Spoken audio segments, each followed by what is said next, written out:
So hello दोस्तों, नमस्ते, प्रणाम। कैसे हो? आई होप आप लोग मस्त और स्वस्थ होंगे। जी हाँ, जैसे कि दोस्तों आप सभी को पता है कि पावर स्टार पवन सिंह एक हिंदी मूवी में गाना गया था। जी हाँ, वह मूवी थी दोस्तों स्त्री 2। जी हाँ, 15 अगस्त के दिन दोस्तों इसको रिलीज किया गया है सभी सिनेमा घरों में। दोस्तों फिल्म आते ही दोस्तों बहुत बड़ा रिकॉर्ड अपने नाम दर्ज कर लिया है। और दोस्तों बताया ये जा रहा है कि पावर स्टार पवन सिंह का बहुत इसमें ध्यान दिया गया है, मतलब बहुत ही मेहनत की है पावर स्टार पवन सिंह। जैसे दोस्तों को पता हो, इवेंट भी पावर स्टार पवन सिंह किए थे अपने गाने का, खेत में बुलाए तू आए नहीं। और दोस्तों इस अभी तक दोस्तों 2 से 3 दिन होने वाला है और दोस्तों 118 करोड़ का यह दोस्तों कमाई कर चुकी है। और दोस्तों कहीं ना कहीं दोस्तों यह मूवी ब्लॉकबस्टर हिट होने जा रही है।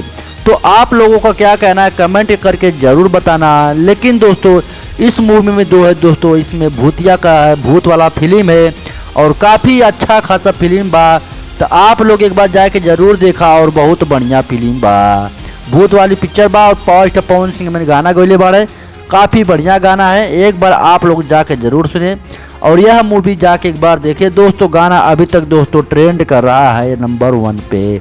आप लोग यहाँ पे स्क्रीन पे देख सकते हो, खेत में बुलाए तू आई नहीं जो गाना गाए थे पावर स्टार पवन सिंह, वह दोस्तों अभी ट्रेंड कर रहा है। दोस्तों काफ़ी अच्छा मूवी है, एक बार आप लोग जरूर देखना। और गाना यह कैसा लगा और फिल्म कैसी लगी कमेंट करके जरूर बताना। ठीक, बाकी मिलते हैं नेक्स्ट वीडियो में। जय हिंद, हर हर महादेव।